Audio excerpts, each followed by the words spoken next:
Let's Make a Slave by Willie Lynch. Yeah, I did this little research paper for African American history. Uh, for those who never heard of the speech, it's about 4 pages long. Supposedly happened between the 16 and 1800s. But while I'm reading this, I want you to listen to the dialogue in the language they're using and tell me if this sounds like it was made then or in the 90s. Let's Make a Slave by Willie Lynch. First of all, we need a black nigger man, a pregnant nigger woman, and her baby nigger boy.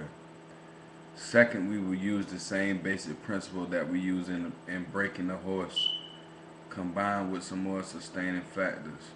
We reduce them from their natural state in nature, whereas nature provides them with the natural capacity to take care of their needs and the needs of their offspring. We break that natural string of independence from them and thereby create a dependency state so that we may be able to from get from them useful production for our business and pleasure. The cardinal principle for making a Negro. For fear that our future generations may not understand the principle of breaking both horses and men, we lay down the art. For if we are to sustain our basic economy, we must break both of the beasts together, the nigger and the horse. We understand that short-range planning in economics results in periodic economic chaos, so that to avoid turmoil in the economy, it requires us to have, I don't know if this should say breathe, breath, bread, in depth and long range comprehensive planning, articulating both skill and sharp perception. We lay down the following principles for long range comprehensive economic planning. Both horse and niggers are no good to the economy in the wild or natural state. Both must be broken and tied together for orderly production. For orderly futures, special and particular attention must be paid to the female and the youngest offspring. Both must be crossbred to produce a variety and division of labor. Both must be taught to respond to a peculiar language. Psychological and physical instructional containment must be created for both. We hold the above six cardinals as truths to be self-evident based upon following discourse concerning the economics of breaking and tying the horse and nigger together, all inclusive of the six principles laid down above. Interesting. Are you mad yet? Yeah, this shit made me mad when I first read it too. But we gonna get to that.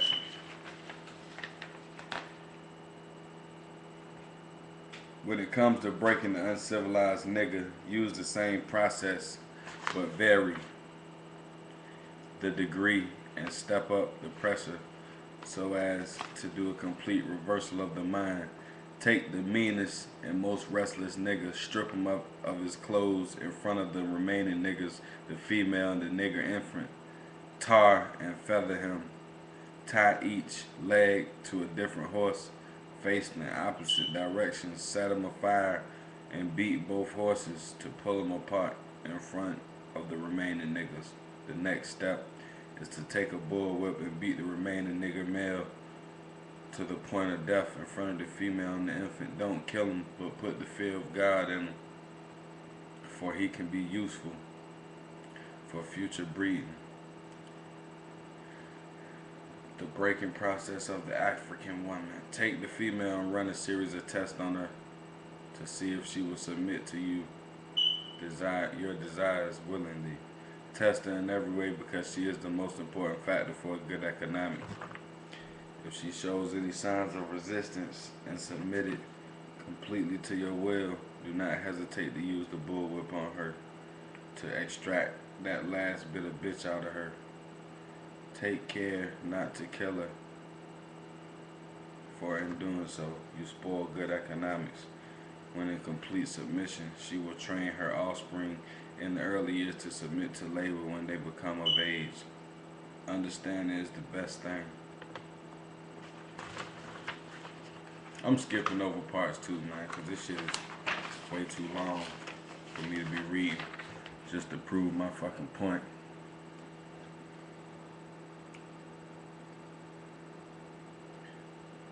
Warning, possible interloping negatives. Earlier we talked about the non-economic good of the horse and the nigger and their wild or natural state. We talked out the principle of breaking and tying them together for orderly production. Furthermore, we've talked about paying particular attention to the female savage and her offspring for orderly future planning. Then more recently we stated that by reversing the positions of the male and female savages, we had created an orbiting cycle that turns on its own axis forever, unless phenomenon occurred that reshifted the positions of the male and female savages. I ain't reading this bullshit no more. I'm saying all that to say this. Willie Lynch. Willie Lynch. This motherfucker don't even fucking exist for real. If you go to www.tommybottomsreport.com, he has a blog about Willie Lynch. And if you go to many, just type in Willie Lynch in Google search. Now this letter was supposed to be written in 1712. Do you think they were speaking this kind of fucking language in 1712? Listen to this shit. References to the Willie Lynch letter of 1712 has served as intellectual fodder for a lot of spoken word artists, as well as the well-intentioned rants of a lot of angry black guys. Through all these references about Willie Lynch, though, one point has never been made, and that is Willie Lynch did not exist. Now I know this may upset a lot of you reading this, because the Willie Lynch letter has become like the Bible for people who like to explain and debate the current condition of black people in America. For those of you who are not familiar with the Willie Lynch letter of 1712, I have included a link so that you can formulate your own opinion, blah, blah, blah. Okay. Supposedly, Willie Lynch was a slave owner from the Caribbean who was invited by the American slave masters to give a lecture, speech, or a blueprint to teach their American brethren on methods to control their unruly slaves. Mr. Lynch proposed that the slaves be pitted against each other according to size, sex, age, and color, and if his plan were implemented, then control of the slaves would last at least 300 years. There's so many fucking holes in the letter, you could drive a truck through it. But let's begin the examination of the letter from somewhat of an investigative point of view. First of all, there are no records of Willie Lynch's birth date, place of birth, or even how or when he died. Second, if we were to assume that Willie Lynch was actually invited to America, we would need to assume that he was a man that was well respected and well known among his peers. Now, mind you, 1712. Well, no, we ain't really had no hell of a transportation system. If he really came or was invited over here, how the fuck did he get here? It would have had to been by boat. And you know how fucking long that shit would take. But anyway.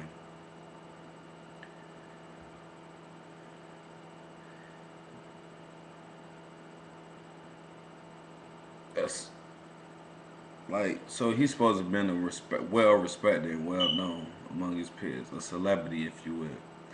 This would mean that there should be some type of independent documentation of this speech in the form of newspaper articles or editorials from his time. There are no such documentations. In 1712, a trip from the Caribbean to America would have been a quite expensive and not to mention time-consuming trip. It is very hard to believe that a man would make this expensive and difficult trip to give an 8-paragraph speech when you consider the fact that the letter writing was the common form of communication in this era. Willie Lynch more than likely would have merely sent the letter describing his plan. The Willie Lynch letter is obviously written by someone from the 90s trying to sound like someone speaking in the early 1700s. The author of the letter uses language and historical references that did not come to pass for decades, in some cases centuries later. For example, in the text of the speech, Lynch states, "Ancient Rome would envy us if my program is implemented." The true author of the speech failed to realize that the word program did not enter the English language in this context until 1837. Over 100 years after the speech was supposed to be given. In 1712, the word was only used in reference to a written notice of theater events. The author also used the term black with uppercase letter B to describe the slaves. The term black, referring to someone's ethnicity, does not enter the English language for more than 2 centuries later. As the author further elaborates the details of his plan, he continues to use historical inconsistencies. The letter states, "I caught a whiff of a dead slave hanging from a tree a few miles back." Although this is very possible because slaves were treated very inhumanly, but in the early frontier American society, lynching was a common form of justice. In fact, in 1712, white people would more likely be lynched. It wasn't until the early 1880s, after Reconstruction, that lynching was even associated with black people. I'm pretty sure that there will be some people who disagree with me because so many people have based their racial and social politics around the Willie Lynch letter. Some will even argue that it doesn't matter if the letter isn't real or not, because its contents still ring true. But I personally don't agree with that. But I guess we can save that for another debate. However, if we're going to take a true analytical analyzation, basically, look at the social history of black people, it is imperative that we start this discussion based on actual facts, not some internet-driven urban legend. Yeah, so I'm saying that to say this. Don't take nothing on face value, because you end up looking like a fool. I mean, I took it on face value. I thought Willie Lynch did exist till I started doing my research. Come to find out, this motherfucker don't exist. And thanks to my professor in African American history, which was a white guy, Professor Cunhouse, now I know. He made me do the research. Don't take nothing on face value.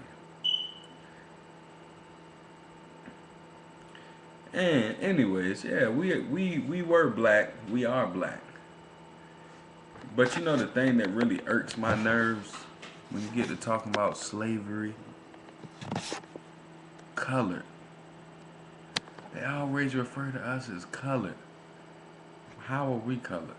We don't change no fucking colors. We remain the same. Might get a little darker when we get out in the sun and shit, but white people are the color ones. They change all colors and shit. Pink when they born, black and blue when they're bruised, red when they mad, shit. The fuck. But anyway, man, that's my piece. I just thought I'd put that out there. Share some good information with y'all. But Rel V the Boss, G.O.D. signing off. Peace.